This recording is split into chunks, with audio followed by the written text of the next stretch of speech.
Good evening, sir. Good evening, sir.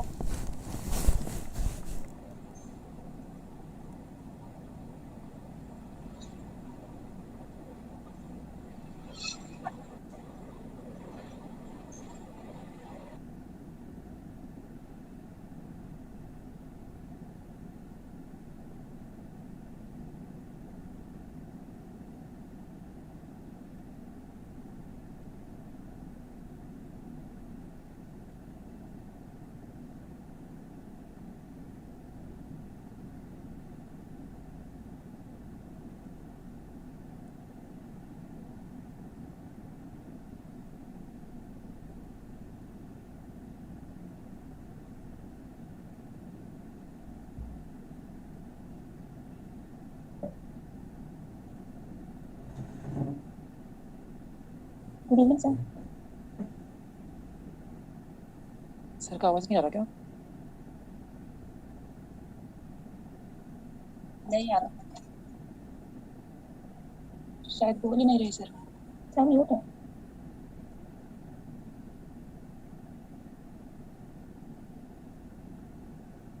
Good afternoon sir. Good afternoon everyone. Good evening sir. Good afternoon बेटा, good afternoon.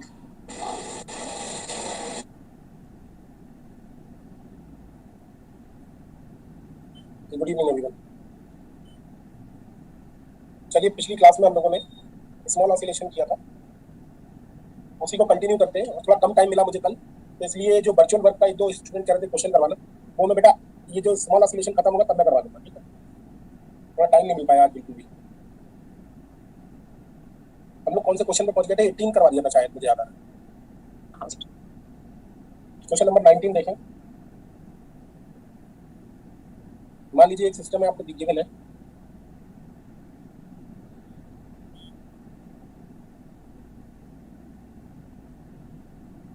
मान लीजिए ये 3 masses हैं,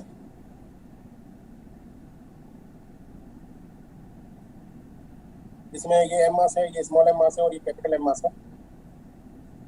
तो मान लीजिए स्प्रिंग कांस्टेंट कन्वीनियंस के लिए के मान लिए इस तरीके का सिस्टम है, तो हमें इसके नॉर्मल मोड्स और नॉर्मल फ्रीक्वेंसी निकालनी है। तो शुरुआत हम वैसे ही करेंगे, degree of freedom of system की कितनी होगी और जनरलाइज कोऑर्डिनेट कितने होंगे ये पहले डिसाइड करेंगे। और जब हमें ये पता चल जाएगा तब हम काइनेटिक एनर्जी लिखेंगे, और जब काइनेटिक एनर्जी मिल जाएगी तो काइनेटिक एनर्जी से हम काइनेटिक एनर्जी की मैट्रिक्स बनाएंगे। सिमिलरली हम पोटेंशियल एनर्जी लिखेंगे, जब पोटेंशियल एनर्जी मिल जाएगी तो पोटेंशियल एनर्जी की मैट्रिक्स लिखेंगे, ठीक है? तो कोई बता सकता है डिग्री ऑफ फ्रीडम इस सिस्टम की कितनी होगी? 3 होगी। और कोऑर्डिनेट्स अगर चूज करेंगे तो ये x1, ये x2 और ये x3। और मैं अगर काइनेटिक एनर्जी लिखूंगा तो स्मॉल m की x1 dot square plus half capital M की x2 dot square plus half small m की x3 डॉट स्क्वायर, यही होगा। और मैट्रिक्स अगर बनाएंगे तो small m/2 capital M/2 small m/2, क्योंकि क्रॉस टर्म है नहीं इसलिए 0 0। इसमें यहाँ तक किसी को अगर प्रॉब्लम हो तो मुझे बता दे, अदरवाइज मैं आगे वाली चीज लिखूँ। 3 क्रॉस 3 की मैट्रिक्स बनेगी, क्यों? क्योंकि यहाँ पर 3 डिग्री ऑफ फ्रीडम है। पोटेंशियल एनर्जी अगर लिखेंगे तो क्या लिखेंगे तो बताएगा कितनी टर्म आएंगी पोटेंशियल एनर्जी में? 2 टर्म, एक तो x2 minus x1 whole square होगा और दूसरा x3 minus x2 whole square होगा। अगर मैं इसको खोल दूंगा होल स्क्वायर को तो हाफ के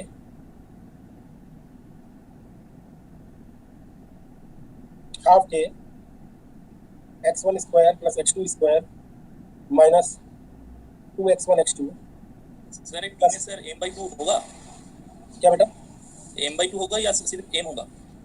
m/2 वाला जो ओके सर। कोफिशिएंट देखेंगे ना, x1 स्क्वायर का कोफिशिएंट यहाँ, x2 स्क्वायर का यहाँ, x3 स्क्वायर का यहाँ।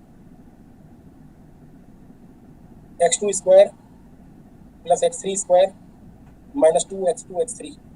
जरा मुझे कोफिशिएंट बताएंगे x1 स्क्वायर का कोफिशिएंट कितना होगा? x1 स्क्वायर का कोफिशिएंट k/2, x2 स्क्वायर का कोफिशिएंट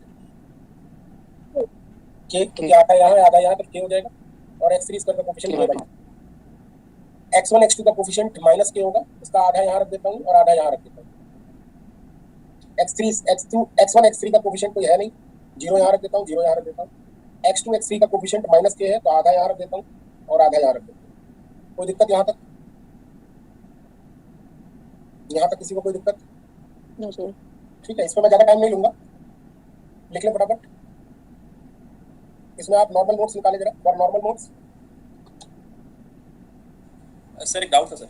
और पूछ लो सर ऐसा ही मतलब इस टाइप का प्रॉब्लम हम लोग जब करते थे तो हम लोग टी को पहले वो मतलब टी वन वन करके करते थे, मतलब डेरिवेटिव कर देते थे, तो del T by del X one dot del X one dot करके भी ऐसा प्रॉब्लम करते थे। तो अप्रोच से क्या दोनों का आंसर सेम ही रहेगा? हाँ बेटा, उससे कोई फर्क नहीं पड़ेगा। ओके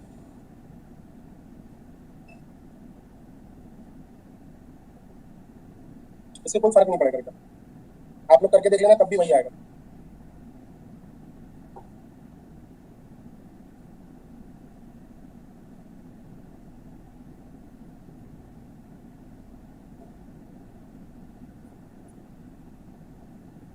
नॉर्मल मोड्स निकाले आप लोगों ने?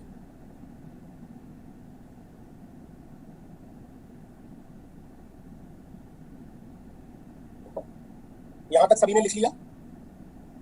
जी सर। अगली लाइनें लिखी हुई हैं, आप लोग जरा देखें। थोड़ा जल्दी करने के लिए मैंने लिख लिया है इसको पहले से ही। और नॉर्मल फ्रीक्वेंसी क्या करेंगे? v minus omega square T equal to 0 रखेंगे। यही कर भी रहे होगे आप लोग। v minus omega square T ये आएगा। एक बार आप लोग चेक कर लेना कि ये सही लिखी हुई टर्म्स नहीं। ये k minus capital M omega square by 2 आएगा और ये k by 2 minus cap small m omega square by 2 आएगा। बाकी ये सारी टर्म वही रहेंगी जो पहले से थी। ठीक है यहाँ तक? सर एक बार बैक स्लाइड शो कर दीजिए। Okay sir.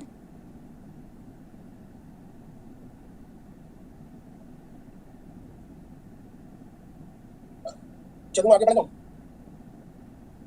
अब आप देखिए इसमें से बाई टू हटा लेता हूँ सब। यहाँ का 2 हट जाएगा, यहाँ का 2 हट जाएगा, यहाँ का 2 हट जाएगा, यहाँ 2 और लग जाएगा, यहाँ का 2 हट जाएगा। 2 से मल्टीप्लाई कर दिया मतलब सारी रोज, तो यही तो आ जाएगा। ध्यान से देखो, आप लोग लिखोगे अपने आप खुद करोगे और बाद में स्क्रीन की तरफ देखोगे तब आपको समझ आएगा। अब आप इसके डिटर्मिनेंट को खोल दें तो k माइनस एम ओमेगा स्क्वायर को अगर के लिए खोलेंगे तो this into this minus this into this, minus के वाई वाला खोलोगे तो ये छोड़ दें, ये इनटू ये कितना आ जाएगा? k minus omega square minus का, और ये वाला टर्म 0 और 0 का कुछ भी नहीं होगा। क्या यही आ रहा है? देखो खोल खाल के देख लो। इसमें कोई स्टेप नहीं समझ में आ रही तो बता दो। आप लोग अपनी कॉपी में खुद करोगे तो और उसके बाद स्क्रीन की तरफ देखोगे तो अच्छा रहेगा। एक सिंपल मेथड है, सिंपल तरीका है, वही रिपीटेड प्रॉब्लम्स है, इसलिए मैं इसको थोड़ा सा जल्दी करने की कोशिश कर रहा हूँ। क्या यहाँ तक मेरी बात क्लियर है? कोई माइनस कोई साइन नहीं समझ में आ रहा हो, कोई मल्टीप्लाई नहीं समझ में आ रहा हो, डिटर्मिनेंट नहीं खोलना आ रहा हो? मुझे लगता है आप लोगों से ये तो एक्सपेक्ट कर ही सकता हूँ नहीं? बताओगे इस इक्वेशन का एक रूट तो मुझे साफ साफ दिख रहा है। क्या दिख रहा है? k माइनस एम ओमेगा स्क्वायर, दोनों में कॉमन फैक्टर है नहीं? एक तो आ जाएगा omega is equal to under root k by M, और बचा हुआ फैक्टर की मल्टीप्लाई कर लो अंदर, 2k स्क्वायर कैंसिल हो जाएगा। बताओगे क्या क्या आएंगी वैल्यूज? ओमेगा के 3 वैल्यूज आएंगी। सॉल्व करें आप लोग।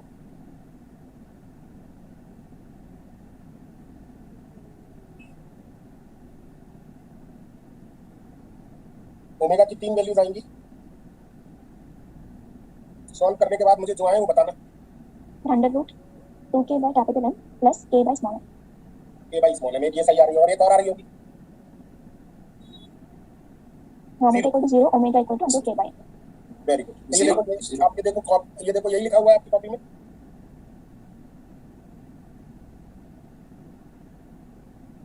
ठीक है ना? कोई ऐसी प्रॉब्लम तो आ नहीं रही होगी, लिखा हुआ भी है तो क्या हुआ? देख लो ये तीनों वैल्यूज आ रही हैं आपकी या नहीं? ये एक रूट हो गया, एक root omega is equal to 2 हो गया और एक under root 1 by M plus 2 by capital M into k हो गया।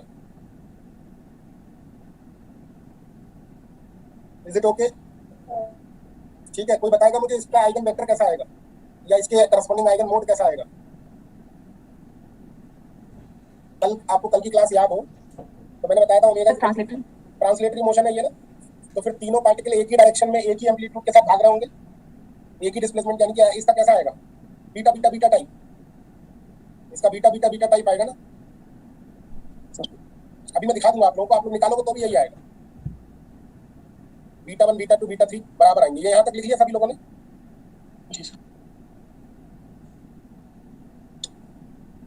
मैं अंदाजा बता रहा हूँ। पहले तो आप लोगों को मैं डायरेक्ट बताने की कोशिश कर रहा हूँ। इसको देखकर मैं बता सकता हूँ कि इसका कुछ ऐसा आएगा आइगन मोड, और कोई इसको देखकर बता सकता है कि इसका आइगन मोड कैसा आएगा। क्या के बाई स्मॉल एम है, कैपिटल एम का रोल नहीं है। सोचो क्या हो रहा होगा। Sir alpha 0 minus alpha, alpha 0 minus alpha इस टाइप का है, यानी कि बीच वाला मास रुका हुआ होगा, बाकी इधर उधर हो रहे होंगे दोनों साइड वाले मास, तभी तो ये ऐसा होगा। अंडर रूट के बाई एम निकाल के देखोगे तो आपको खबर लग जाएगी। बाकी लोग अंदाजे से भी बता सकते हैं, तो मैं आपको दिखा देता हूँ फॉर नॉर्मल मोड्स। ये सामने आपकी स्क्रीन पे देखो। अगर आप लोगों को थोड़ा तेज लगे तो मुझे रोक देना।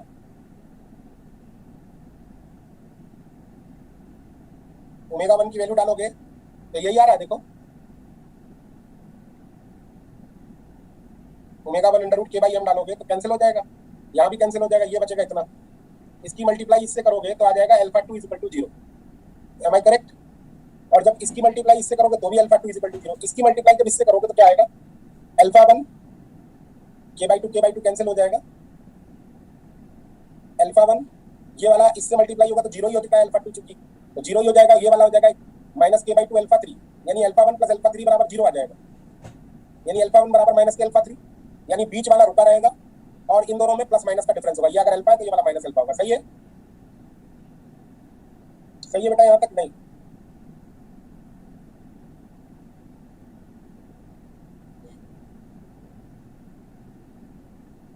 यानी कैसा नॉर्मल मोड होगा अगर ये सिस्टम में बनाऊंगी तो ये स्मॉल एम है, ये कैपिटल एम है और ये स्मॉल एम है।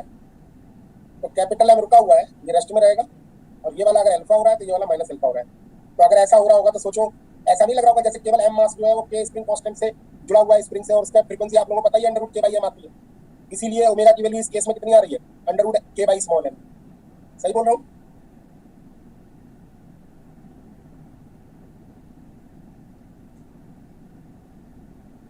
ठीक है? किसी को फिर भी कोई दिक्कत लग रही हो तो बताना बेटा, मैं बता दूंगा कोई भी स्टेप आपको नहीं समझ में आएगी।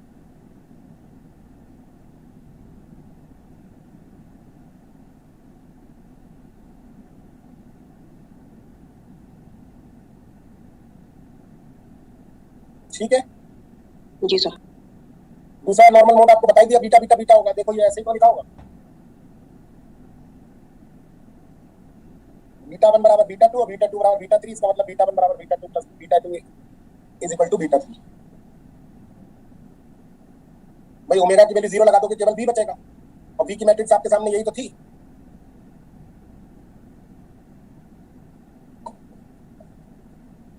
अपना पेन चलाओ, स्क्रीन पे बाद में देखना, मैं फिर यही राय दूंगा। ये मैं इसलिए नहीं करवा रहा हूँ कि कोई नया कंसेप्ट है, कंसेप्ट पुराना वाला ये कल वाला, बस क्वेश्चंस प्रैक्टिस करा रहा हूँ आप लोगों को। तो आप लोग अपनी कॉपी पे करोगे तो आपको खुद ब खुद आंसर मिलेगा, मुझे करवाने की जरूरत नहीं है।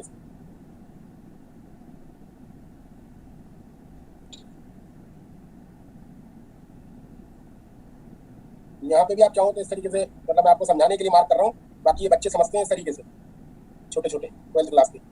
इसकी मल्टीप्लाई करोगे तो बीटा 1 बराबर बीटा 2 आएगा, इसकी मल्टीप्लाई करोगे तो बीटा 2 बराबर बीटा 3 आएगा। क्लियर है? जी सर। अगला देखो ओमेगा 3 इज इक्वल टू, ये निकालो अच्छा अपने आप, तब दिखाऊंगा आपको।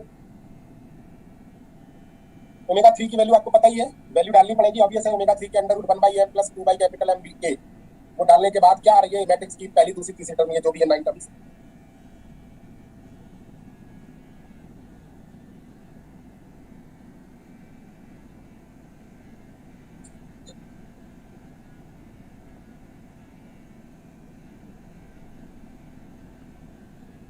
वो बताएगा इस मैट्रिक्स की पहली टर्म क्या आ रही है, v minus omega square T की माइनस 2m बाई m के, minus 2 small m by m, small m by capital M into k, यही आ रही है। देखो दूसरी तीसरी तो सेम ही रहेगी, ये भी सेम रहेगी, ये भी सेम रहेगी, ये भी सेम रहेगी, ये भी सेम रहेगी, बट डायगोनल एलिमेंट्स चेक करने हैं आपको। देखो बेटा यही आ रहे हैं सब।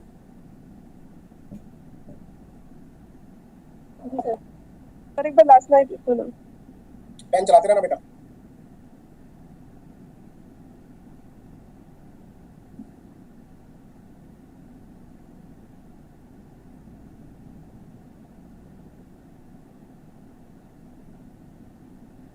हो गया सर। तीसरी वाली चेक करो जरा, इसकी मल्टीप्लाई करो इससे और 0 के बराबर रखो तो यही तो आएगी पहली इक्वेशन ये वाली। Yes sir. इससे क्या निकल के आएगा, gamma 2 equal to 2 small m by capital M gamma 1 या गामा 1 बराबर minus m by 2m gamma 2। बात एक ही है। और जब नीचे वाली इक्वेशन की मल्टीप्लाई करूंगा इसकी इससे और 0 के बराबर रखूंगा तो ये वाली मिलेगी। ये कैंसिल हो गया, यानी gamma 3 is equal to minus के capital M by 2m gamma 2। ध्यान से देखो ये दोनों टर्म एक जैसी हैं, तो ये कह सकते हो गामा 1 बराबर गामा 3। कॉपी पे पेन चलाओगे तभी मिलेगा आपको कुछ बेनिफिट, अदरवाइज करने से कुछ नहीं मिलेगा। यही आ रहा है जी सर। इसका मतलब क्या हुआ, गामा 1 बराबर गामा 3 यानी पहली और थर्ड टर्म सेम होगी और बीच वाली क्या होगी, या तो गामा 1 की वैल्यू डाल दो या फिर गामा 2 की वैल्यू डाल दो गामा 3 की, तो क्या आएगी।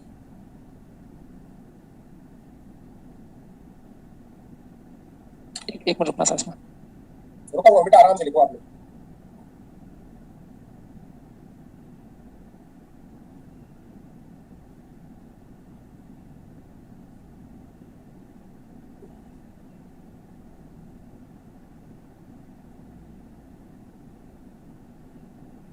हो गया sir.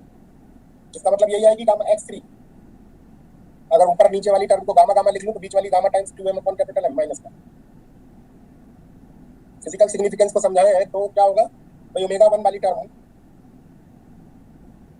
Under root k by m है, इसका फिजिकल सिग्निफिकेंस अभी बता ही दिया था, आपके सामने भी है। ओमेगा 2 वाला ट्रांसलेटरी मोशन को रिप्रेजेंट कर रहा है, वो भी आपके सामने है। ओमेगा 3 वाला दिखा रहा है कि दोनों, पहला वाला इधर की तरफ को, दूसरा वाला भी इधर की तरफ, तीसरा वाला इधर की तरफ को, और बीच वाला जो है वो दूसरी डायरेक्शन में दिख रहा है साफ साफ नहीं। एसिमेट्रिक स्ट्रेचिंग हो रही है, मतलब एक दबेगा दूसरा खुलेगा, दूसरा दबेगा पहला खुलेगा, पहला दबेगा दूसरा खुलेगा, इस तरीके से चलेगा ये सिस्टम। और मैंने ये यहाँ पे ये रेस्ट की जगह पे लिखा वॉल, तो it is behaves like a ball. जब रेस्ट है तो ये बॉल की तरह बिहेव कर रहा है, केवल यही तो पार्टिसिपेट कर रहा है, इसीलिए स्मॉल एम आ रहा है। समझ पा रहे हो कहानी बेटा, लिख लो आप लोग, ज्यादा अच्छा ही रहेगा।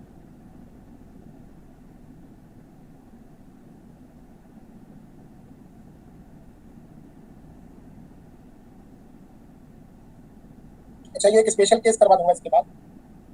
सर लास्ट स्लाइड एक बार और बता दीजिए। सर इससे पहले वाली स्लाइड एक बार और बता दीजिए। किसी को कोई डाउट हो तो बेटा पूछ लेना।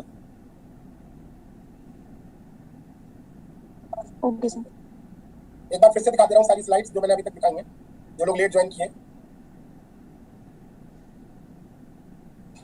बेटा कुछ लोगों का वीडियो ऑन है क्या?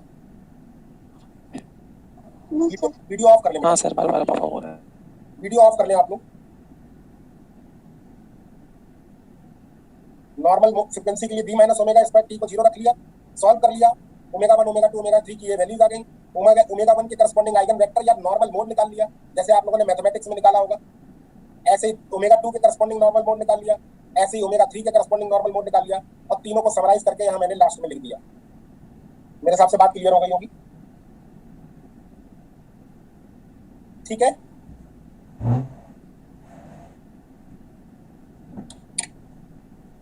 यहाँ पे स्पेशल केस एक कर देता हूँ जिससे कि आप लोग ध्यान रखें। वेट अभी एक मिनट,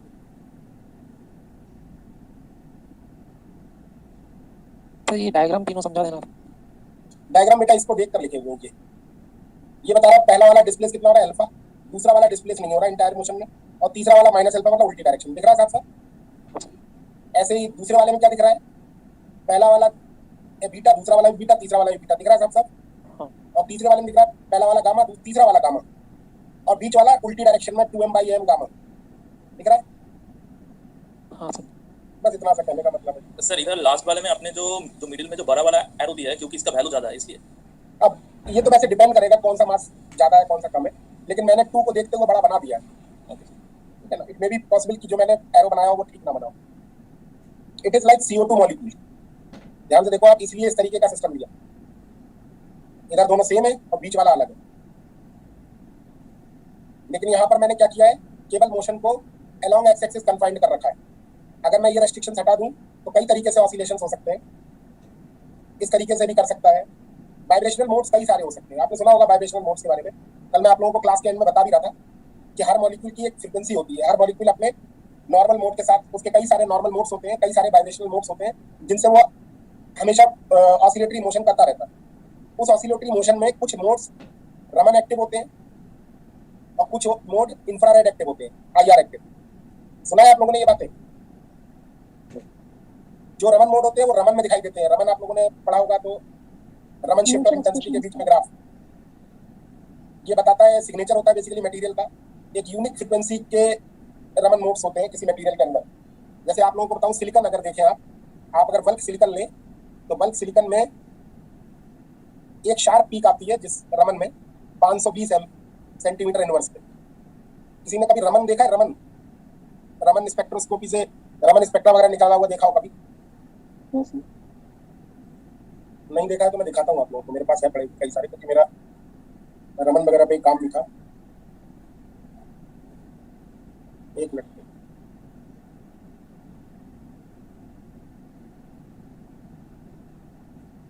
बस।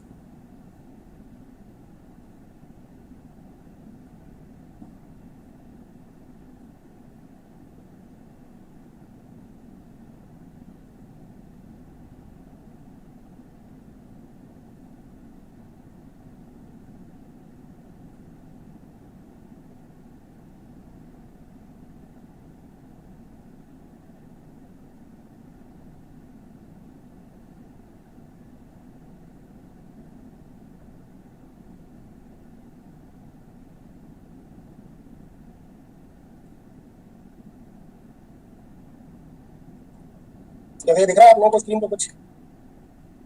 हाँ सर। एटॉमिक में आज ही पढ़ाया गया ये चीज। तो आप लोगों को ये रियल स्पेक्ट्रा भी दिखा रहा हूँ, आप लोगों ने शायद नहीं देखे होंगे। तो ये जैसे सिलिकॉन नैनो वायर्स के हैं ये रमन। ये जो दिख रहा है ये वाला, ये बल्क सिलिकॉन का। बल्क सिलिकॉन और सिलिकॉन नैनो वायर में ये एसिमेट्री का फर्क होता है। और शिफ्टिंग भी आप देख रहे होंगे, ये लगभग 520 के करीब आ रही है। ठीक है ना? ये देख सकते हैं आप 520 के करीब आ रही है। ये 519 कुछ लिखा हुआ है। ये पूरी स्क्रीन आपको दिख रही है ना? ये 5 दिखाई दे रहा है ना? ये सर दिख रहा है। तो ये जैसे सिलिकॉन का है, कोई भी सिलिकॉन का मटेरियल होगा ये पीक जरूर आएगी, चाहे वो इसके नैनो स्ट्रक्चर्स हो, चाहे वो बल्क सिलिकॉन हो, ये पीक आएगी। ऐसे अगर कार्बन नैनो ट्यूब्स वगैरह का आपको दिखाऊं, एक मिनट एग्जैक्ट,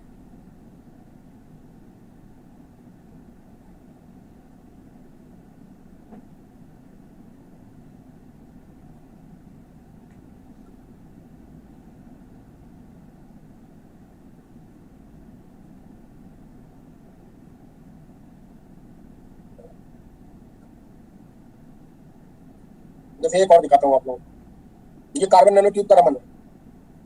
इसमें 1350 के करीब और 1592 के बीच में 1580 के करीब पीक आती है। तो अगर कार्बन का कोई भी मटेरियल होगा, चाहे वो कार्बन नैनो ट्यूब हो, चाहे वो कार्बन ग्रेफीन हो, इवन ग्रेफीन में भी ये पीक्स आपको मिलेंगी। तो बेसिकली जैसे हर किसी का सिग्नेचर होता है ना, आप लोगों के सिग्नेचर आप समझते हैं ना?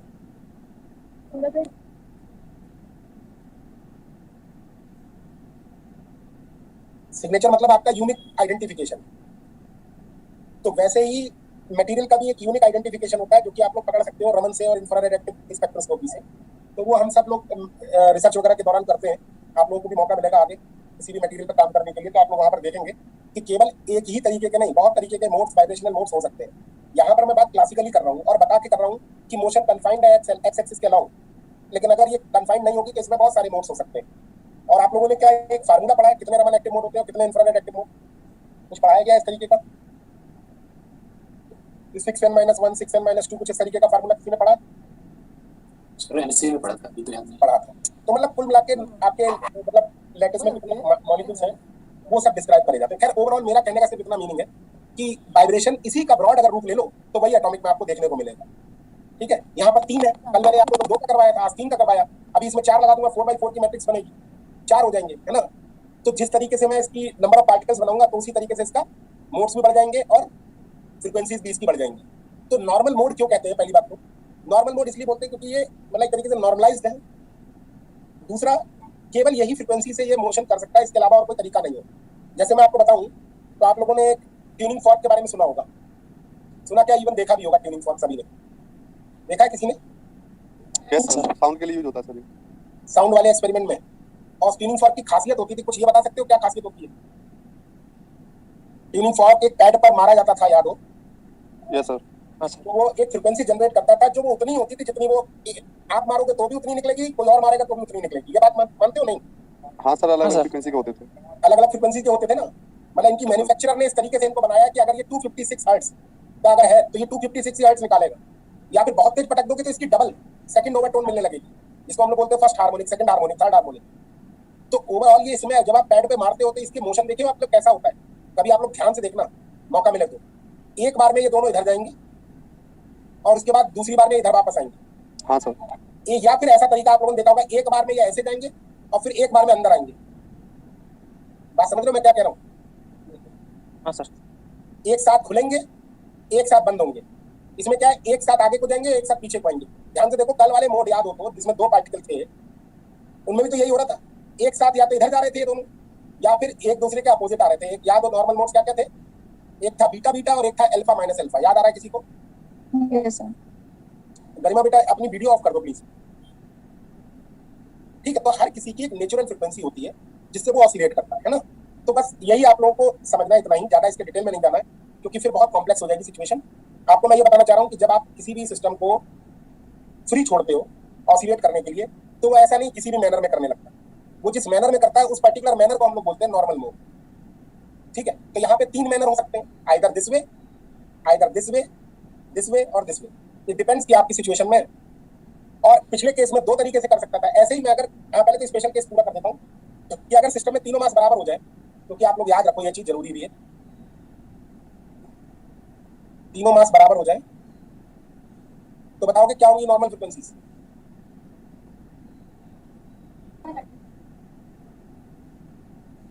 जो मैंने एग्जांपल दिया वो समझ में नहीं आया, कोई बात नहीं, आप लोग अभी उसको अभी छोड़ दें, आगे बढ़ें। आगे 1-2 और प्रॉब्लम्स आएंगे, उनमें समझ में आ जाएगा। अंडर रूट k/m, ओमेगा 2 तो 0 ही था, ओमेगा 3 कितना हो जाएगा? 3 k/m।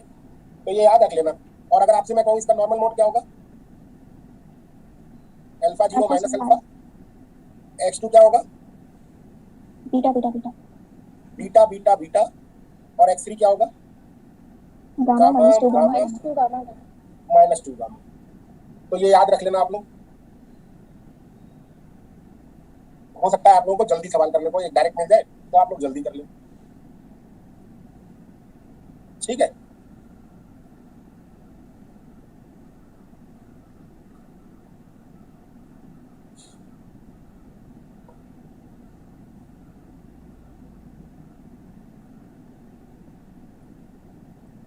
असाइनमेंट में जरा देखें, पहला ही क्वेश्चन देख लें आप लोग। क्वेश्चन नंबर 1 कह रहे हैं linear symmetric diatomic molecule consisting of mass 1 2 and 1 connected by spring of unit force normal modes of following non zero frequencies. कौन कौन सी फ्रिक्वेंसीज आएंगी, कोई बता सकता है? लास्ट स्लाइड दिखा रहा हूँ, कौन सा ऑप्शन सही होगा? Option D. डी नहीं बेटा, 1 2 और 1 है मास।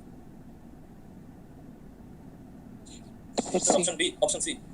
सी ऑप्शन ए। अरे लगाओ ना बेटा, आपके पास तो है ना फार्मूला। आप लोग डायरेक्ट क्यों बता रहे हो मुझे उल्टे सीधे आंसर? इसमें लगाओ m की जगह 1 और कैपिटल M की जगह 2। अरे स्मॉल m की जगह 1 डालो, कैपिटल M की जगह 2 डालो। कितना है?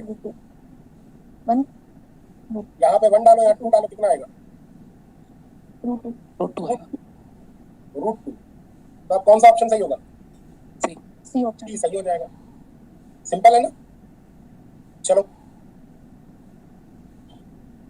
कुछ क्वेश्चन जो गेट में आए हुए हैं वो देखते हैं, जो नेट में आए हुए हैं वो देखते हैं, तब ज्यादा अच्छा रहेगा। क्वेश्चन नंबर 13 पर फोकस करो आप लोग।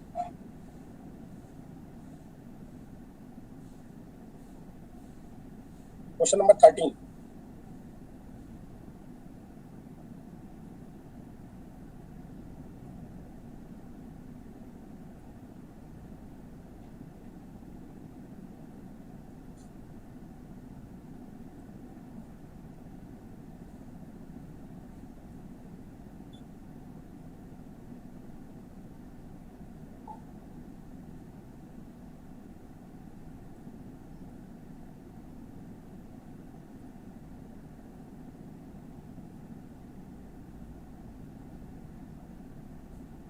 लेकिन sir k by 2m half होगा।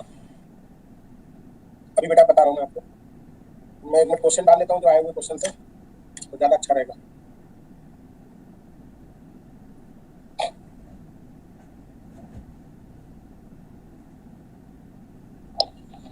जस्ट अ मिनट, बस ज़्यादा देर नहीं लूँगा।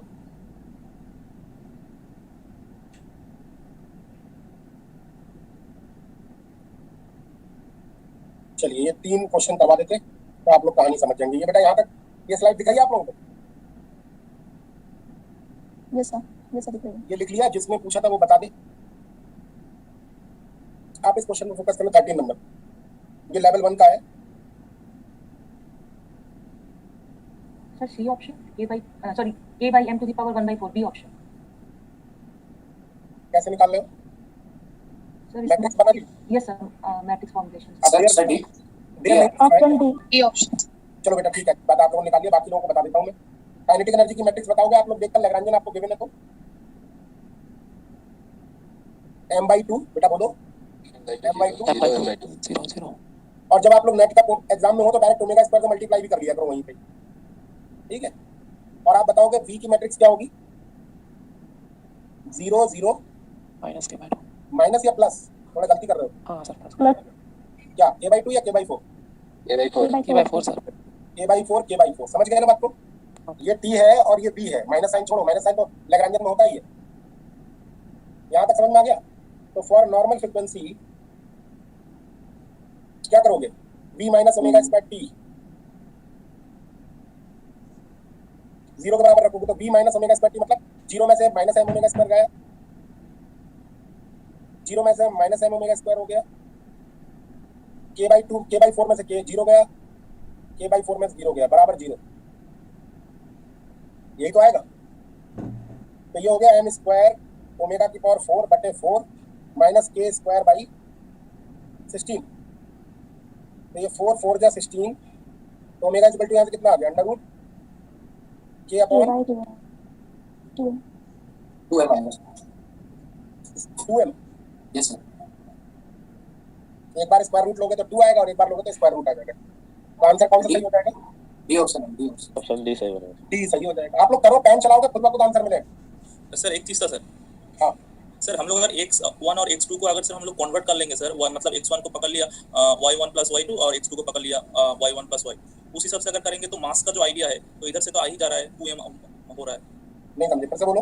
मतलब अगर x1 को हम लोग और एक जनरल कोऑर्डिनेट ले लेते हैं y1 माइनस y2 या y1 प्लस y2 कोई भी, और x2 का अगर y1 माइनस y2 ले लेते हैं, हाँ अभी अगर हम लोग इसमें अगर पुट कर देंगे तो ये जो पोटेंशियल वाला जो टर्म है इसको हम लोग तो नॉर्मल जो हाफ kx स्क्वायर का जैसे टर्म में हम लोग लिख देते उसी टर्म में आ जाएगा। तो उधर से हम लोग मतलब आ मास का जाएगा आइडिया क्या? नहीं आएगा। x1 x2 करोगे तो क्या आ जाएगा? y1 square minus y2 square आ जाएगा। अच्छा हाँ, उधर से सर एक प्लस प्लस तो नहीं बेटा, ये सब क्या है ना, देखो बातें हैं, सब तरीका यही है। और शॉर्टकट होगा जरूर बताऊंगा मैं आपको, यहाँ पे शॉर्टकट लग नहीं पाएगा। इसका एक शॉर्टकट ये है कि इसकी लैग्रेंज आयलर इक्वेशन लिख लो और फिर उन कपल्ड इक्वेशन को सॉल्व करो, तो बात वहीं आएगी। कहीं ना कहीं हिडन इसके पीछे चल क्या रहा है? कपल्ड इक्वेशन का सॉल्यूशन ही तो चल रहा है। बात समझ रहे हो? अगर ये सॉफ्टवेयर है एक तरीके, तो सॉफ्टवेयर के पीछे जो पैकेज चल रहा है वो वही तो चल रहा है, कपल्ड डिफरेंशियल इक्वेशन सॉल्व करना। ठीक है बेटा, आगे बढ़ूं? किसी और का डाउट भी आएगा तो बिल्कुल लिया जाएगा, और जो भी दिल में आएगा वो बोलेंगे। जैसे कोई भी बात आएगी तो आप लोग पूछेंगे लोग। अच्छा यहाँ जरूरत ही नहीं पड़ी आप लोगों को, है ना? जरा एक बार आपको बताता हूँ मैं दूसरे तरीके से कि अगर मान लीजिए लैग्रेंज आयलर इक्वेशन लिखेंगे तो क्या लिखेंगे? लैग्रेंजियन पता है? हाफ एम है क्या? नहीं है? यस है। ठीक है ना? ठीक है बेटा, आप मुझे बताओ इक्वेशन ऑफ मोशन क्या होगी for x1? m x1 double dot minus minus minus plus हो जाएगा और कितना हो जाएगा? k/2 x2 is equal to 0। यही तो हो जाएगा। अरे ये दिख रहा है सही? नहीं यस सर। हाँ सर सही है। और ये वाली इक्वेशन ये हो जाएगी जो आप कह रहे हो ना, वो ये कैसे आएगा वो मैं दिखा रहा हूँ। तो यहाँ पे जब आप इसको सम करोगे, जब इनको ऐड करोगे, अब ये दो इक्वेशन है, आपको इनको सॉल्व करना है। तो आप दोनों को ऐड कर दो, ऐड करने से क्या होगा, इक्वेशन 1 प्लस इक्वेशन 2 कर दो, तो आपके पास आ जाएगा mx1 double dot plus mx2 double dot, तो उसको मैं लिख ले रहा हूँ y डबल डॉट प्लस, या फिर मैं इसका नाम रख दे रहा हूँ x प्लस, ठीक है, प्लस k/2 x प्लस बराबर 0, ठीक है ना।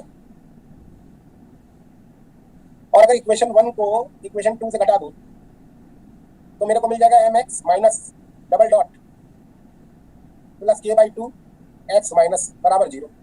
यहाँ पर क्या है, x प्लस क्या लिखा है मैंने, x1 प्लस x2 को, और जो x2 लिखा है, x माइनस लिखा है वो x1 माइनस x2 को, ठीक है। यहाँ तक नहीं बेटा, यही बात बोल रहे थे शायद आप, किसी को बता दिया, बढ़ा दिया मैंने आपको। तो यहाँ से आप देख सकते हैं कि x1 x2 भले ही सिंपल हार्मोनिक मोशन नहीं कर रहे हो, लेकिन उनका सम और उनका डिफरेंस जो है वो सिंपल हार्मोनिक कर रहा है ना। तो जो इनके सोल्यूशन आएंगे वो फ्रीक्वेंसी क्या दिखा रहा है, इन दोनों को देखकर ही आप कह सकते हो कि फ्रीक्वेंसी क्या होगी, √k/2m। जो इनके नॉर्मल कोऑर्डिनेट्स, इन्हीं को बोलते हैं हम लोग नॉर्मल कोऑर्डिनेट्स। मैं इसको और भी इलैबोरेट करूंगा, आप लोग चिंता ना करो, अभी क्वेश्चन आने दो। इनको बोलते हैं हम लोग नॉर्मल कोऑर्डिनेट्स। तो बेटा ये है मतलब आप लोग जो बोलना चाह रहे हैं। अभी जिस बच्चे से बात हो रही थी मेरी, वो समझ रहा है बात को क्या कह रहा हूँ? हाँ सर एकदम सर, यही कहना चाह रहे हो, लेकिन आप दूसरे तरीके से, हाँ, ठीक है ना। तो बेसिकली ये जो करा आपने वो क्या किया, कपल्ड डिफरेंशियल इक्वेशन का सॉल्यूशन किया। अब देखो इसको कैसे आगे बढ़ाएंगे आप, जरा थोड़ा सा फिर आपके दिमाग में एक बात हो सकती है कि चलिए आपने ये बोल दिया और ये बोल दिया, इससे कैसे आपने ये बोल दिया। आपका अगला क्वेश्चन ये भी हो सकता है कि भाई ओमेगा की वैल्यू √k/2m होगी, क्या मतलब हुआ इस बात का, थोड़ा और इलैबोरेट करो। तो चलो थोड़ा और इलैबोरेट करते हैं, कोई बात नहीं बेटा, इससे सीखने को मिलेगा। और एक दो क्वेश्चन ऐसे हैं जो जस्ट में इससे भी रिलेटेड आएंगे, तो ये पार्ट होना चाहिए, इसलिए मैंने ये इंक्लूड कर दिया। हालांकि आगे भी कई क्वेश्चन में लगाऊंगा मैं। आप मुझे बता सकते हो इक्वेशन नंबर 4, अगर मैं इसे 3 और 4 डाल दूं, ये इक्वेशन नंबर 3 और equation number 4, can you tell me the solution of equation number 3? क्या आप मुझे इक्वेशन नंबर 3 का सोल्यूशन बता सकते हो? अरे बेटा सिंपल है ना। अरे इसको ऐसे लिख लूं,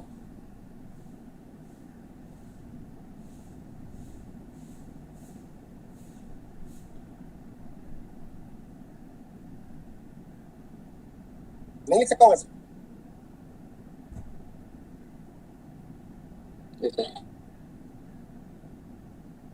ठीक है आपको।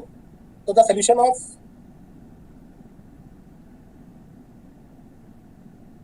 इक्वेशन 3 और 4 मुझे साफ साफ दिख रहा है, आपको दिख रहा है नहीं दिख रहा पता नहीं, कैसा होगा?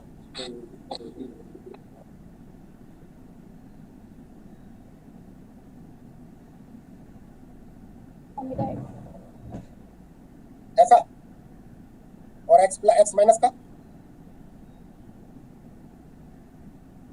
ऐसा।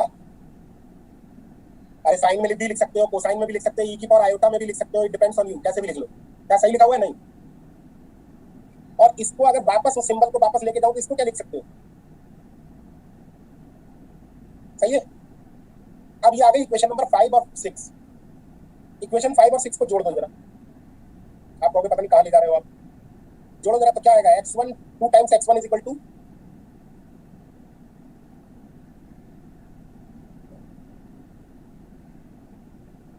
क्या गलत तो नहीं लिख दिया? देखना जरा। नहीं सर सही है। सही है। और इक्वेशन 5 में से 3 को घटा दो, सॉरी 6 को, तो क्या आ जाएगा?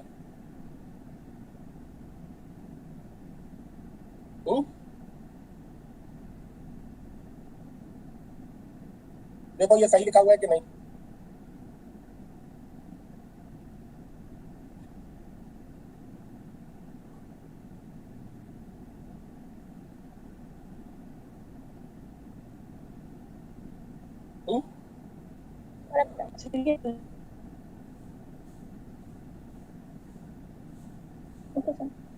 ठीक है ना।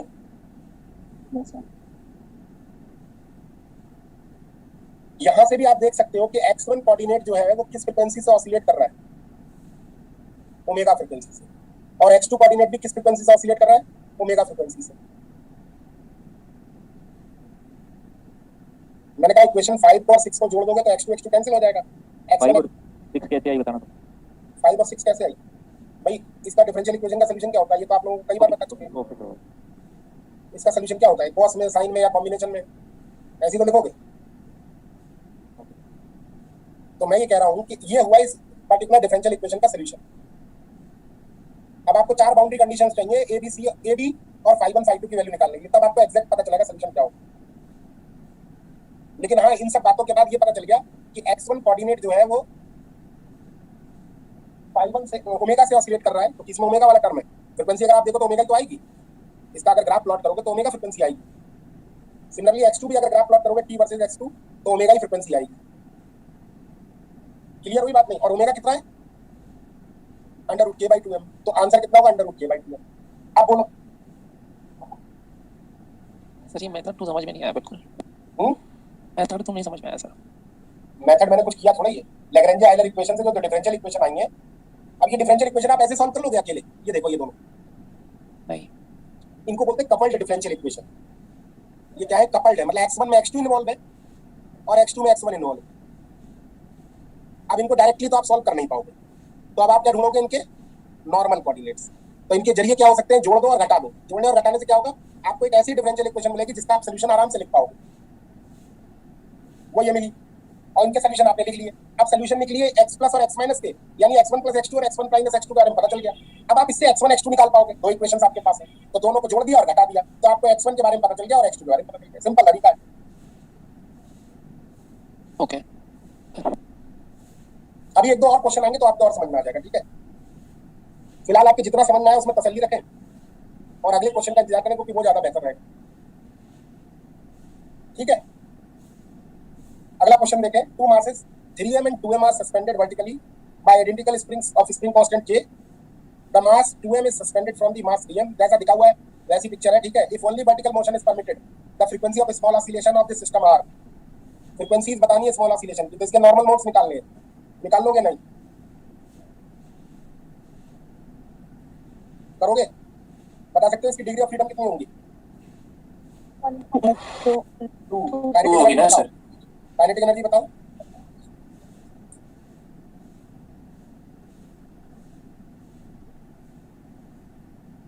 सही लिखा हुआ है मैंने? इससे काइनेटिक एनर्जी की मैट्रिक्स बताओ। 3/2m 1 0 0 बता mm। सही है? नहीं मेरा पोटेंशियल एनर्जी बताओगे? पहली वाली कितनी होगी? आपके y1 स्क्वायर, क्योंकि y1 खिंच गया है। अब दूसरा वाला से पोटेंशियल एनर्जी की मैट्रिक्स बनाओ जरा फटाफट। जगह कम है तो इसको यहीं पे थोड़ा कन्फाइन कर देता हूँ।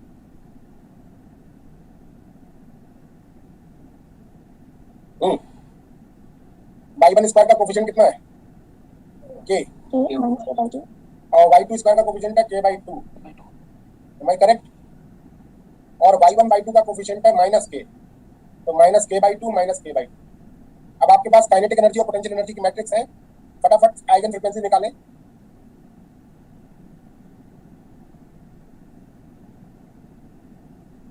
अभी पीछे वाली स्लाइड भी दिखा रहा हूँ बेटा, सॉल्व करें। b - omega square t = 0। Solve करके आंसर बताएं क्या आ रहा है, गलती मत करना। सर ये k/4 नहीं आएगा? k/4 कहाँ पर? ये y1 y2 y1/2 का कोफिशिएंट कितना है?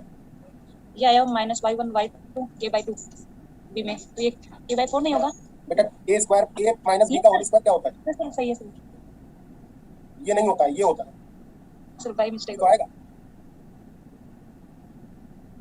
चलो बताओ मुझे आंसर फटाफट, देर नहीं करनी है बिल्कुल। √k/m √k/6m √k/m √k/6m कहीं है कोई ऑप्शन? ए में ऑप्शन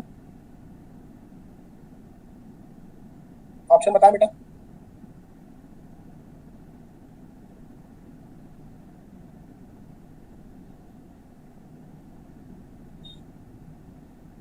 k/m k/6m ऐसा है? Option A sir. Option A omega बना रहा है √k/m एंड ω2 आ रहा है √k/6m। देख लो चेक करके।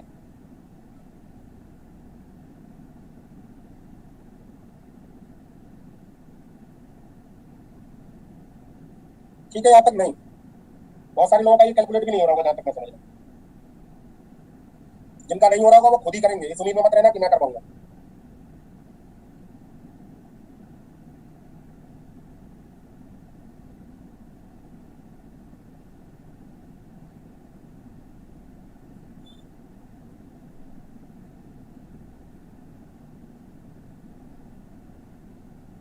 पूजा यादव है यहाँ पे,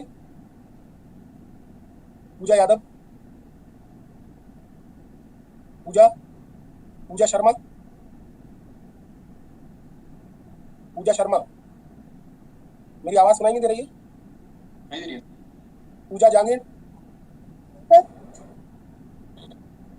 हाँ बेटा, हुआ आपका ये वाला? अच्छा, Puran Singh, are you there? Puran Singh, yes sir. हुआ बेटा ये आपका? सर बस होने वाला है। करना है बेटा? Yes sir. रेखा यादव, रेखा यादव है यस सर। बेटा, आंसर आया आपका? सर थोड़ा सा बैठना नहीं है, बिल्कुल करते जाना है, ठीक है? यस संध्या सिंह, सर कर रही हूँ मैं उसको सॉल्व। ठीक है ठीक है। धनंजय वर्मा, धनंजय वर्मा, योगिता, योगेश, यस सर हो रहे हैं। हो रहा है। Yes sir. विवेक सिंह, विवेक सिंह, बेटा मैं और कुछ नहीं पूछूंगा, केवल यही पूछूंगा कि आपका हो गया या नहीं, लेकिन अगर आप हैं तो अपने आप को अनम्यूट करें। विवेक सिंह, कुछ लोग केवल ऑन कर लिए हैं और सुन भी नहीं रहे, मतलब। विनय शर्मा, विनय शर्मा, विकास शर्मा,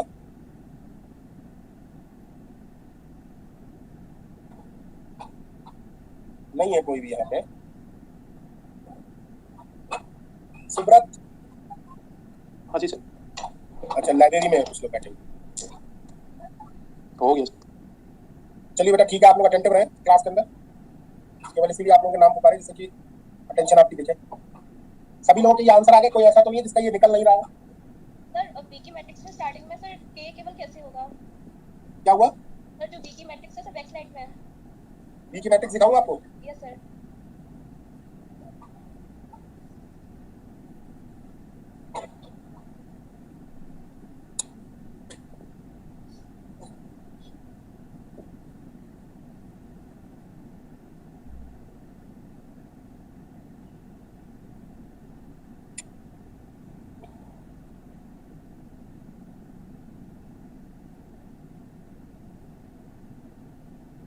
ये देखो,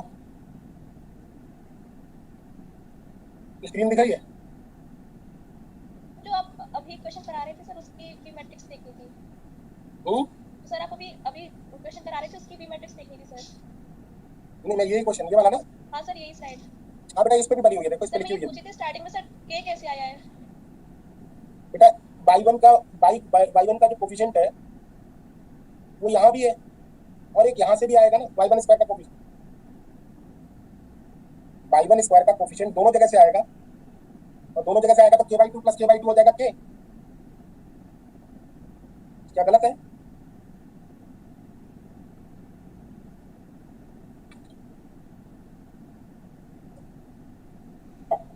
क्लियर हो गया बेटा? नहीं सर हो गया। अगला क्वेश्चन आपकी स्क्रीन पे।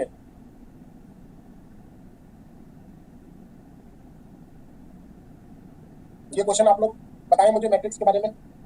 टी की मैट्रिक्स आप डायरेक्ट बनाएं, अब टी भी नहीं लिखूंगा मैं, ओमेगा स्क्वायर से मल्टीप्लाई भी कर लेंगे। हाँ बताएं, टी की मैट्रिक्स में पहला टर्म क्या आएगा? m/2 हाँ m/2 स्क्वायर m/2। अच्छा, और ओमेगा स्क्वायर आएगा, है ना? Yes m/2। मैं क्या कह रहा हूँ अभी, एक मिनट रुको, पहले मेरी बात को सुनो। 2 ओमेगा स्क्वायर आएगा और 0 0 आएगा, यही तो आएगा। और v की मैट्रिक्स अगर देखूं तो क्या क्या आएगी? 5/4 4k ठीक है, 2 minus k के भी आएगा माइनस ना। minus k के भी तो आएगा जी। मतलब मैं थोड़ा शॉर्टकट में कह रहा हूँ, जब आप लोग नेट का एग्जाम करेंगे तो उसमें के भी मत लिखो, एम भी मत लिखो, क्योंकि वो तो आएगा ही। नहीं समझ रहे आपको, फिर ये बड़ा सरल लगेगा, ये मेरा मतलब है। इन शॉर्ट आप के को और एम को भूल जाओ, उससे क्या होगा, आप जल्दी जल्दी चीजें सॉल्व कर पाओगे। जैसे आप पजल नहीं होगे, 5/4 minus omega square by 2 -1 -1 2 minus 2 omega square, यही तो आएगा। 4 से मल्टीप्लाई कर लोगे तो ये भी और आसान हो जाएगा। ठीक है, अब खोल लो, थोड़ा सा आसानी हो जाएगी। ओमेगा की वैल्यू बता दो कितनी आएगी, करो सॉल्व।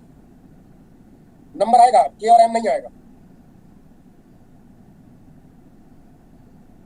नहीं समझ में आ रहा है तो ये मतलब मैं तो आपको बता रहा था कि अगर आपको नहीं समझ में आ रहा तो एम लिख लो।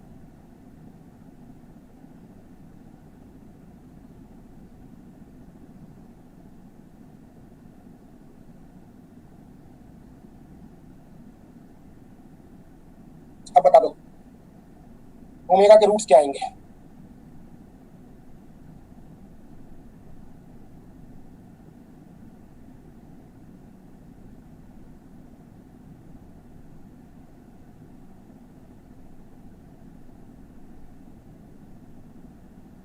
एक बात तो कंफर्म है, अगर आप लोग थोड़ा मैट्रिक्स के बारे में जानते हो, डिटरमिनेंट के बारे में, इसमें अगर कॉलम C1 में C2 जोड़ दो तो एक जैसा बन जाएगा। ध्यान से देखो, C1 और C2 जोड़ दो तो एक रूट तो मुझे दिख ही रहा है। सर वहाँ माइनस के की जगह 4 होगा क्या नीचे में? ये 4 के 4 से मल्टीप्लाई कर लिया था ना, इसलिए आ गया।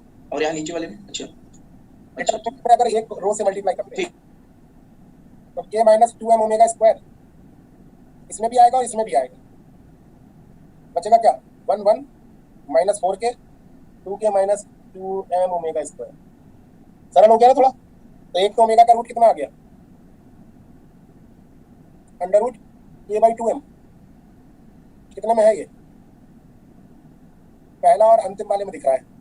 दूसरा रूट क्या आएगा, 3k/2 3k/m 3k/m। Yes sir. साफ दिख रहा है, यानी option A is correct. Yes देख लो सॉल्व करके।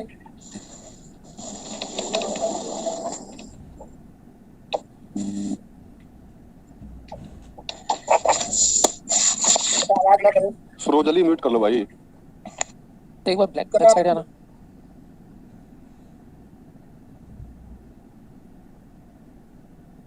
क्या यहाँ तक किसी को कुछ मुझसे पूछना है? मैं अगले सवालों की तरफ बढ़ता हूँ।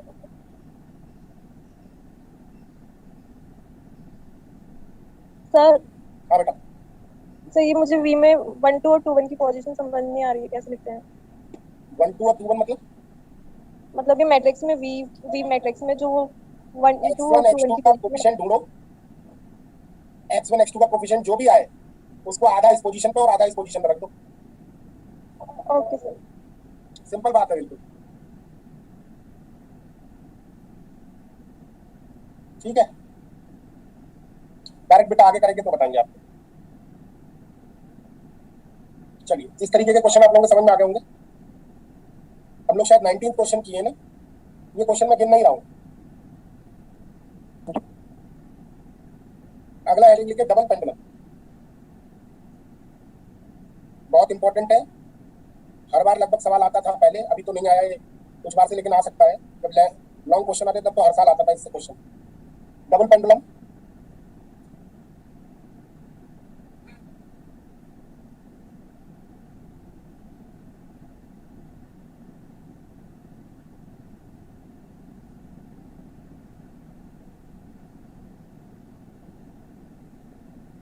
कोशिश तो पूरी करूंगा आप लोगों को समझाने की, इसमें मतलब फिगर सही बनाने की। बाकी आप लोग थोड़ा देखते रहना, गलती हो तो बताना। कोई बताएगा इसकी डिग्री ऑफ फ्रीडम क्या हो?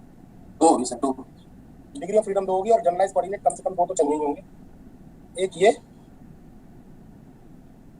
और एक ये, है ना। चलिए, अच्छी बात है। डिग्री ऑफ फ्रीडम आपने बताया 2, जनरलाइज कोऑर्डिनेट मैंने लिख लिया थीटा 1 और थीटा 2। अब जरा मुझे काइनेटिक एनर्जी लिख के बताओ फटाफट, कितनी होगी? सर लेंथ सेम है दोनों की। हाँ, ये थोड़ा सा मैं आसानी के लिए आपको लेंथ भी सेम मान ले रहा हूँ और मास भी सेम। टेढ़ा मेरा क्वेश्चन हो जाएगा ये। सर अगर लेंथ जो है डिफरेंट होता, क्या ये इसकी जो है डिग्री ऑफ फ्रीडम कुछ अलग हो सकती है? तब भी वही होगी, लेंथ कुछ भी हो, ये तो थोड़ा आसानी के लिए कर लिया, बाकी लेंथ कुछ भी हो, मास कुछ भी हो, डिग्री ऑफ फ्रीडम वही होगी।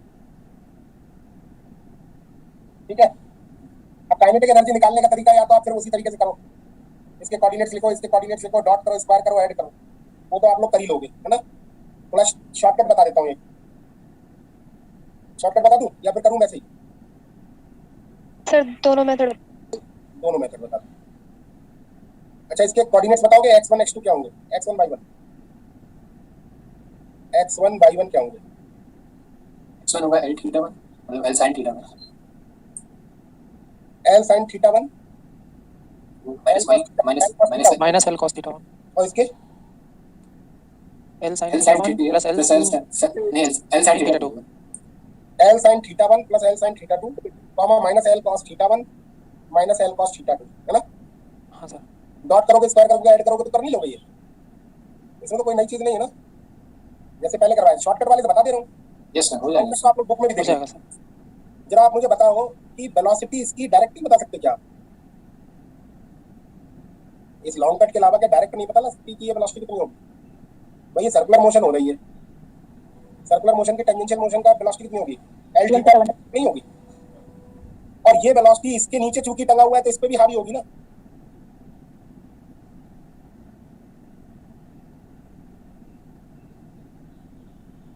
l theta 2 dot sorry theta 1 dot होगी कि नहीं? होगी जी। हाँ सर, होगा होगी ना। और जो कि इसके परपेंडिकुलर है, ये मैं थोड़ी देर के लिए हटा दे रहा हूँ समझाने के लिए, ये परपेंडिकुलर है इसके और ये इसके पैरेलल है, दिख रही है पैरेलल, आप थोड़ा सा अलग दिख रहा है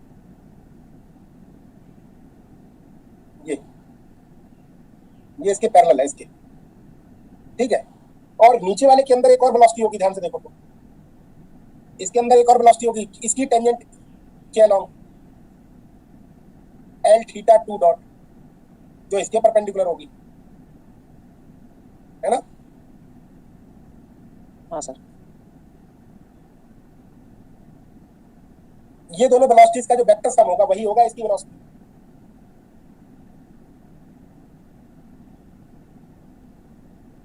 तो मुझे तो डायरेक्ट ही दिख रहा है आंसर, पहले वाले की हो जाएगी half m l square theta 1 dot square हो गई इसकी, तो दूसरे वाले की डायरेक्ट लिखूंगा तो half m l square theta 1 dot square plus l square theta 2 dot square plus 2l square theta 1 dot theta 2 dot,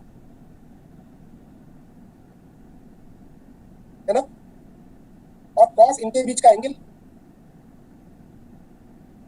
a square plus b square plus 2ab theta 1 minus theta 2 इनके बीच का angle कितना होगा? Means मैं आप लोगों से ये वाला एंगल पूछ रहा हूँ।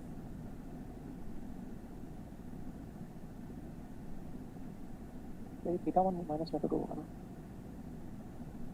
थीटा 1 माइनस थीटा 2 या थीटा 2 माइनस थीटा 1? तो सर जी कोई फर्क भी नहीं पड़ेगा, थीटा 1 थीटा 2 होगा। पिक्चर बना हुआ है उसके हिसाब से ये वाला एंगल कितना होगा? अच्छा ये बताओ, अगर मैं इस लाइन को एक्सटेंड कर दूं थीटा 2 माइनस थीटा 1, ये वाला एंगल कितना होगा? Theta 2 minus theta 1। ये थीटा 2 है, ये थीटा 2 माइनस थीटा 1, तो यही वाला एंगल ये वाला भी एंगल होगा। क्यों? क्योंकि ये इसके परपेंडिकुलर है और ये इसके परपेंडिकुलर है, तो अगर इनमें अंतर अगर थीटा 1 माइनस थीटा 2 का है या थीटा 2 माइनस थीटा 1 का है तो उनके परपेंडिकुलर्स में भी डिफरेंस कितने का होगा? थीटा 2 माइनस थीटा 1 का ही होगा।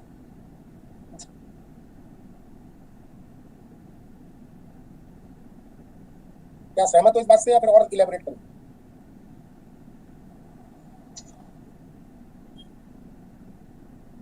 और इलैबोरेट कर देता हूं, चलो आप मुझे ये बताओ, इसको अगर आगे जोड़ दूं ऐसे,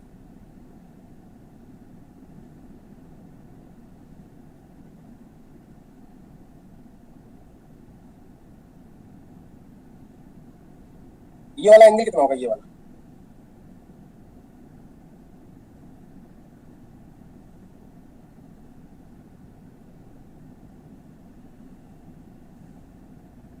अच्छा ये वाला कितना होगा? ये वाला बता दो, इसको बताओ।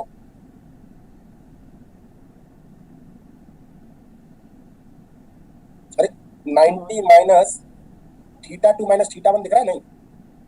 Yes sir. हाँ सर। और ये 90 दिख रहा है पीला वाला, तो ये कितना हुआ? थीटा 2 माइनस थीटा 1 ही तो हुआ। यानी L1 थीटा 1 डॉट और L2 थीटा 2 डॉट के बीच में एंगल कितना है? Theta 2 minus theta 1। तो यहाँ भी इतने का ही होगा। आप तो समझ में आ रहा है? चलो खैर, मुझे लगता नहीं है कि आप लोगों को समझ में आ रहा है। इनके नहीं समझ में आ रहा, उनके पास दूसरा मेथड है। आ गया सर। आ गया सर, समझ। और cos थीटा 2 माइनस थीटा 1 आ जाएगा। ठीक है, अब आपके पास P की मैट्रिक्स बनानी हो तो cos थीटा 2 माइनस थीटा 1 को क्या कर सकते हैं? Neglect for small oscillation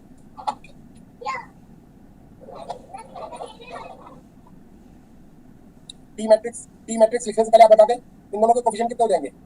ml square theta 1 dot square plus half ml square theta 2 dot square plus ml square theta 1 dot theta 2 dot theta cos theta 1 minus theta 2 को 1 रख दिया for small oscillation cos theta 2 minus theta 1 के लिए approximately 1 रख दिया। अब इससे क्या होगा? क्वाड्रेटिक टर्म आपके पास है, काइनेटिक एनर्जी की मैट्रिक्स लिखनी है, लिख लोगे। ml स्क्वायर यहाँ आ जाएगा, ml स्क्वायर बाई 2 यहाँ आ जाएगा और ml स्क्वायर का आधा यहाँ आ जाएगा और आधा यहाँ आ जाएगा। ठीक है यहाँ तक? नहीं? Yes sir. अब पोटेंशियल एनर्जी बता दो।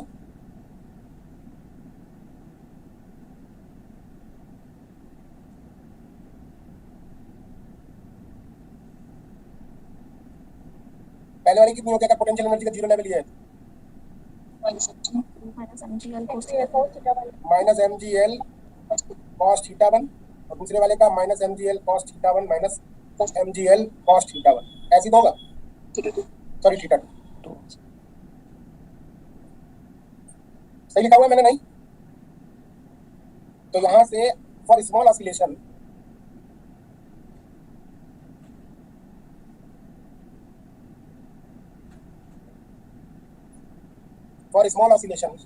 cos थीटा 1 को लगभग क्या लगा देंगे?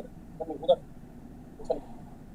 थीटा 1 को क्या लगा देंगे? 1 minus theta 1 square upon factorial 2 और cos थीटा 2 को हम लगा देते हैं 1 minus theta 2 square upon factorial 2। ऐसा क्यों कर रहा हूँ? अब की बार 1 क्यों नहीं लिख रहा हूँ? क्योंकि अगर 1 लिख दिया ना तो सारे कांस्टेंट टर्म हो जाएंगे, कोई फायदा नहीं होगा। तो कम से कम एक सिग्निफिकेंट टर्म तो लिखनी चाहिए। तो 1 माइनस थीटा 1 स्क्वायर बाई 2 लिखना पड़ेगा कम से कम। तो अगर मैं ऐसा करूंगा तो v कितना हो जाएगा? v हो जाएगा minus mgl 2 times 1 minus theta 1 square upon factorial 2 minus mgl 1 minus theta 2 square upon factorial 2। सही लिखा हुआ है? नहीं? ये दो टर्म एक साथ कर लेंगे और ये वाली टर्म का अलग से लिख लिया। अब मुझे बताओ पोटेंशियल एनर्जी की मैट्रिक्स क्या होगी? MGL थीटा 1 स्क्वायर का कोफिशिएंट कितना है? mgl और थीटा 2 स्क्वायर का कोफिशिएंट MGL और क्रॉस टर्म है? नहीं। कांस्टेंट टर्म से कोई फर्क नहीं पड़ता, वो मैं आपको पहले ही बता चुका हूँ। पोटेंशियल एनर्जी कैसे लिखी है पूछ रहे हैं कुछ बच्चे, तो भैया ये पिक्चर दोबारा बना देता हूँ यहाँ पे।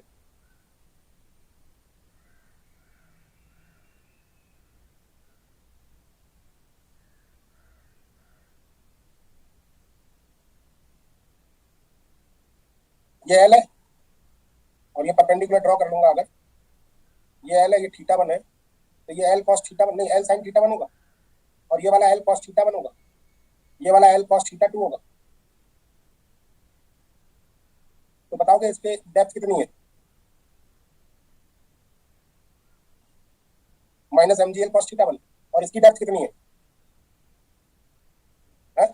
दोनों का सम l cos theta 1 plus l cos theta 2, वही तो लिखा हुआ है। क्लियर हुआ? नहीं? अक्षय सर ये मुझे एंगल्स में थोड़ा प्रॉब्लम आ रहा है। क्या बताओ? सर ये किस हिसाब से लिया, मतलब थीटा 2 थीटा 1 और ये 90 माइनस थीटा, ये सब ये एक बार बता दीजिए फिर से। चलो एक बार फिर से बनाता हूँ बढ़िया सा और पिक्चर। एक बार सब लोग एक बार दोबारा देख ले। एक मिनट बेटा, नेक्स्ट स्लाइड दिखाता हूँ मैं, पहले एक बार ये क्लियर कर देता हूँ।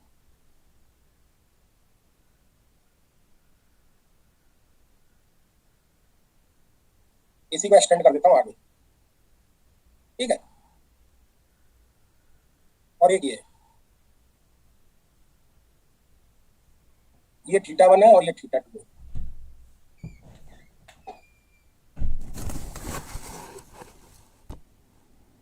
ठीक है, ये वाला एंगल कितना होगा, ग्रीन वाला, थीटा 2 माइनस थीटा 1। θ2 माइनस θ1। ठीक है, अब मैं आपसे ये कह रहा हूँ कि इसकी जो टेंजेंशियल वेलोसिटी होगी वो इसके परपेंडिकुलर तो होगी, हाँ सर। होगी ना, ये रेडियस है एक तरीके से और ये इसकी टेंजेंट है, तो ये 90 डिग्री की होगी। तो ये वाला एंगल कितना बचा, 90 minus theta 2 minus theta. θ2 minus θ1। ये वाली वेलोसिटी चूंकि इसके नीचे लटका हुआ है इस पे भी हावी होगी, ये L θ1 डॉट है और ये भी L θ1 डॉट होगा, और इसकी खुद की भी एक वेलोसिटी होगी क्योंकि ये झूल भी रहा है इसके नीचे और खुद भी हिल रहा होगा, तो इसके अंदर जो वेलोसिटी होगी वो इसके परपेंडिकुलर होगी, ये होगी L θ2 डॉट। अब L θ1 डॉट और L θ2 डॉट के बीच का एंगल निकालना है, तो इसको और एक्सटेंड कर दो, ये अगर 90 माइनस θ2 माइनस θ1 होगा तो ये वाला भी कितना होगा, है 90 माइनस θ2 सेम ही तो होगा। सेम ही होगा क्योंकि ये दोनों पैरेलल है, और अगर ये 90 माइनस θ है और ये 90 डिग्री एंगल है तो ये θ2 माइनस θ1 नहीं होगा। हाँ सर। तो समझ में आ रहा होगा, है हाँ सर। अब आ रहा, ये रहने देता हूँ पिक्चर इसी में, तब समझ में आ जाएगा। आप अब ये बताओ मैट्रिक्स से कोई दिक्कत तो नहीं है, तो आगे बढ़े, अदरवाइज मैट्रिक्स को दोबारा समझें, इस मैट्रिक्स से और इस मैट्रिक्स से। सर पोटेंशियल एनर्जी बता दो दोबारा। बेटा बताए ना क्या चीज पूछनी है, इसमें बताओ आप। तो सर सेकंड के लिए है ना, तो पहला तो हो गया θ1 वाला, mgl cos θ1 minus mgl cos θ2। बेटा माइनस बाहर ले लो, ठीक है, और ये वाला प्लस कर लो, mg भी बाहर ले लो।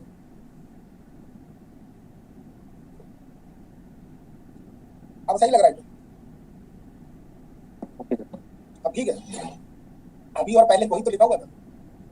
ये सर वही, तब मैं डायग्राम से पूछ रहा था। अच्छा डायग्राम से देख लो, ये दिखाया मैंने आपको, ये L है तो ये L cos θ1 है, तो ये वाली L cos θ1 होगी और ये वाली L cos θ1 plus L cos θ2 हुई। क्या गलत है? Okay sir. अब तो समझ में आ गया होगा मुझे लगता है अब मुझे आगे बढ़ना चाहिए।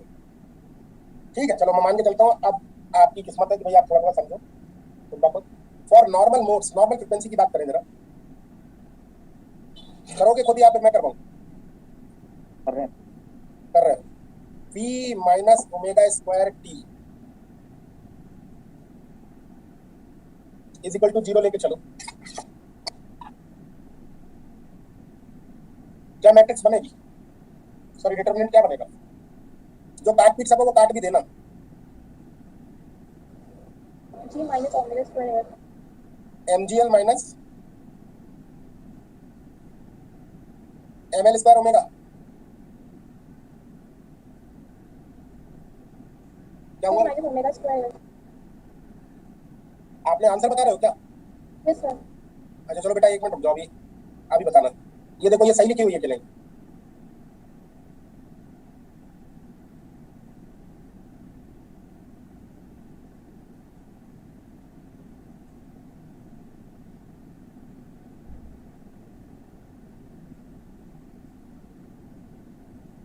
ये देखना गलत तो नहीं लिखा है? ठीक है। अब देखो एम सब में से कैंसिल कर दिया,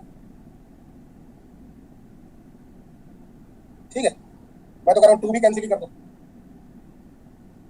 ये वाला भी 2 कैंसिल ही कर दो, जो अच्छा रहेगा। अब देखो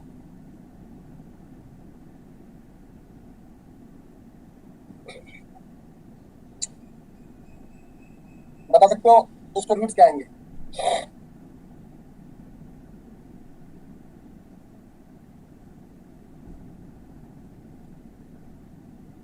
ये और परेशान कर रहे हो तो इसको और तरीके से सेटल कर देते हैं, एल स्क्वायर से और डिवाइड कर दो।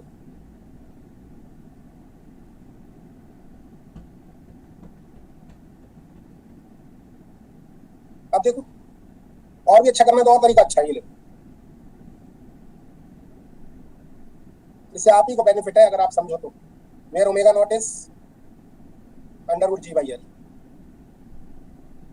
अब बता दो ओमेगा के root in terms of omega naught, करो सॉल्व। सर ये एग्जाम में आके इसमें ज्यादा बेटर लग जाएगा। आधे घंटे से ज्यादा लग जाएगा। एग्जाम में आ सकता है बेटा, कहीं से छोटा ऐसा नहीं आएगा पूरा। ये लोग क्या करेंगे ना, एग्जाम में अगर देना होगा तो तरीका क्या होगा, लैग्रेंजियन दे देंगे सीधे, या आपको मैट्रिक्स दे देंगे। देखो दिखाओ एग्जाम में कैसा दे सकते हैं क्वेश्चन। देखो अभी असाइनमेंट खुला हुआ दिखा देता हूँ आपको।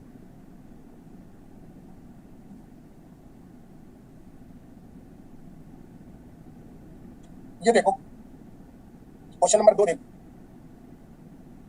इस क्वेश्चन में और जो अभी कर रहा है उसमें फर्क क्या है।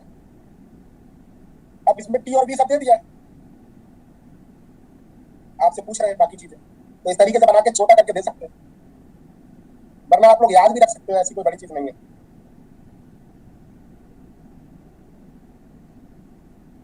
आंसर निकालो भाई।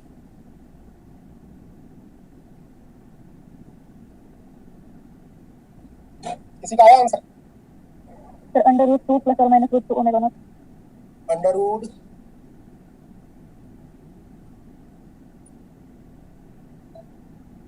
2 प्लस और minus omega naught. 2 plus under root g by L. Omega naught के टर्म्स में ओमेगा नॉट आएगा ना, इसको नाम दे दो ओमेगा प्लस, और एक और आ रहा होगा दूसरा root omega minus under root 2 minus root 2 g by l. ये आ रहे हैं देखो किसी की, ये नाम इसलिए रखा है क्योंकि इसको बोलते हैं फास्ट फ्रीक्वेंसी। ये देखो फ्रीक्वेंसी ज्यादा है, और ये 2 माइनस रूट 2 है तो ये क्या होगी, स्लो। अरे नॉर्मल मोड निकालो जरा दोनों के corresponding. Sir under root 2 g by l नहीं आ रहा है क्या? Under root 2 g by l मतलब 2 बाहर और under root g by l. नहीं बेटा, यही आ रहा है सर, देख लो आ जाएगा, बस ज्यादा कठिन नहीं है।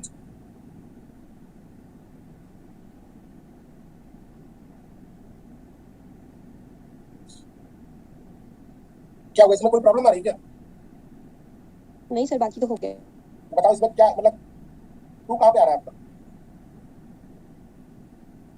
दोबारा कर रही हूँ सर मैं एक बार ट्राई। अच्छा ठीक है।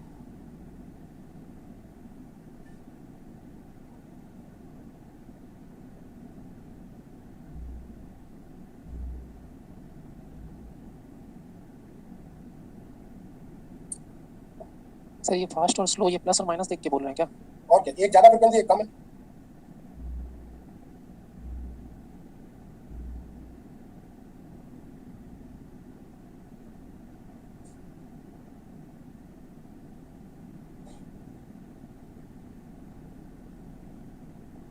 अभी मैं बताता हूँ ना फास्ट और स्लो का खेल। पहले आप लोग नॉर्मल मोड्स निकालो।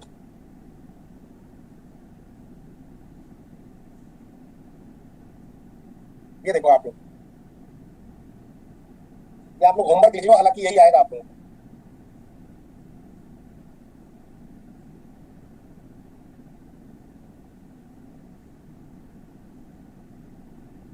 ठीक है, और ये मोड जो है इसको बोलेंगे फास्ट मोड।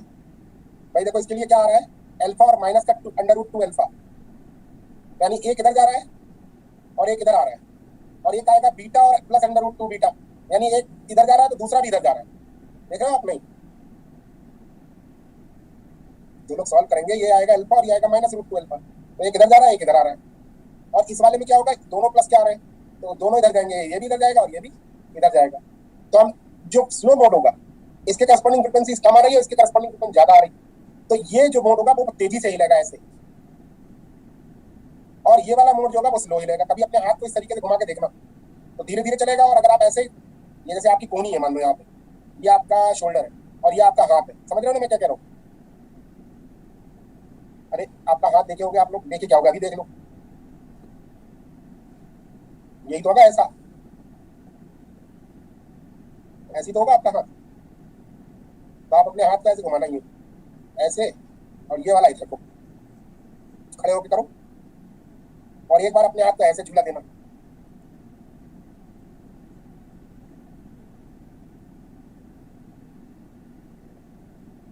महसूस करना कौन से वाले में तेज हाथ हिल रहा है।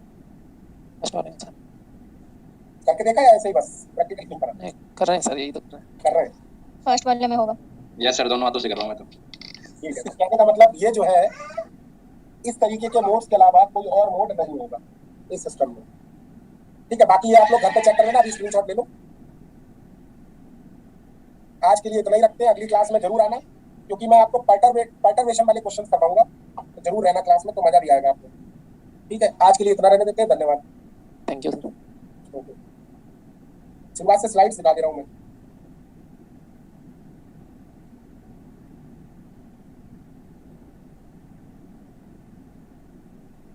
एक मिनट रुकना।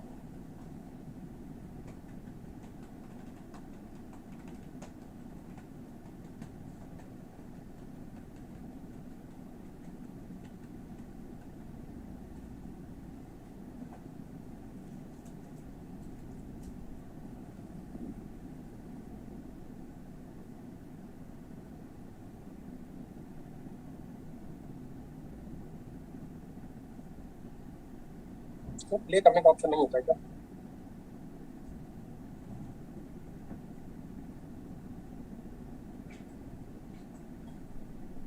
चलो यहाँ से देख लेंगे जिन लोगों को लिखना है।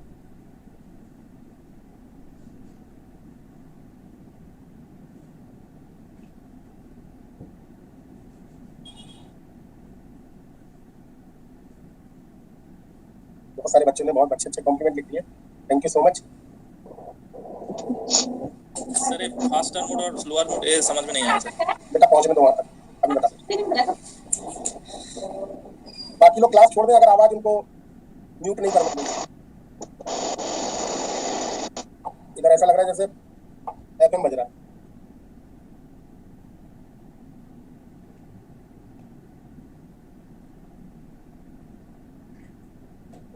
सर 9 स्लाइड्स हो।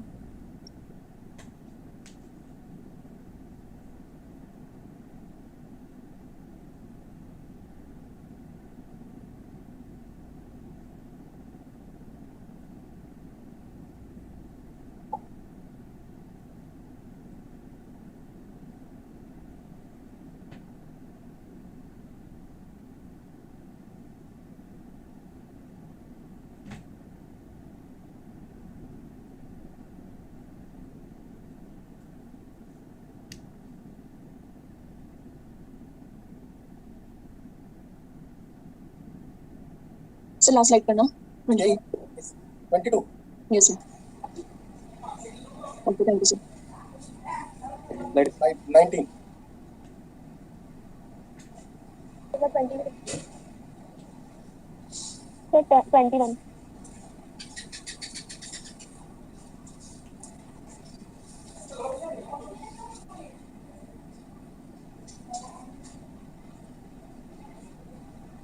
सर नेक्स्ट स्लाइड देना कुछ ना। बेटा बस ठीक।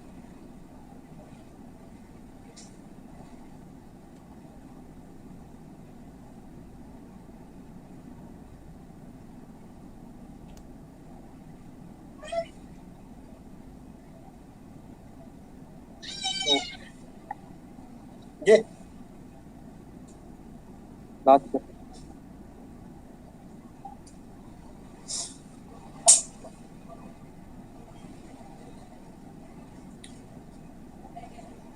चलिए ठीक है, फिर कल मिलते हैं अगली क्लास में। हाँ बेटा, किसी कुछ पूछना हो तो पूछ सकते हैं। सर ये स्लो मोड वाला फास्ट मोड वाला बता दो कि ये हैंड जब दोनों अपोजिट डायरेक्शन में मोशन में होगा तो फास्ट कैसे होगा? सर मेरा तो स्लो हो रहा है इसमें। अरे ये ओमेगा देखो क्या ज्यादा है, ये कम 2 + √2 कितना हुआ? 2 - √2 से ज्यादा हुआ, कम हुआ? नहीं सर मैथमेटिकली तो हो रहा है लेकिन ये फिजिकली नहीं हो रहा। ये बेटा तो ऐसे मत सोचो ना कि हाथ से ये बात नहीं समझ में आएगी। आप एक 2 डबल पेंडुलम लटकाओ अपने कमरे में, ठीक है, उसके बाद उसे मोशन देके छोड़ो, तब आपको समझ आएगा एक्चुअल प्रॉब्लम। मैंने तो ये आपको तरीका बताया कि ऐसे हाथ हिला सकते हो इन मोड्स को समझने के लिए, ठीक है।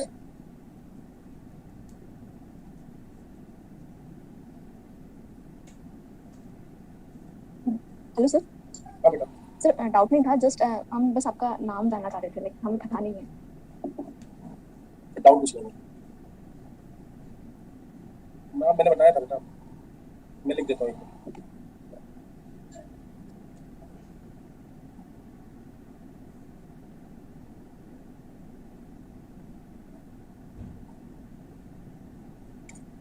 सर स्क्रीन नहीं आ रही है। Okay sir. हाँ सर बताया। स्क्रीन में कुछ देखना है क्या? बताओ क्या देखना है। नहीं नहीं सर ठीक है। ओके चलो बेटा, thank you so much, thank you sir. आराम Bye, करिए, sir. Bye bye.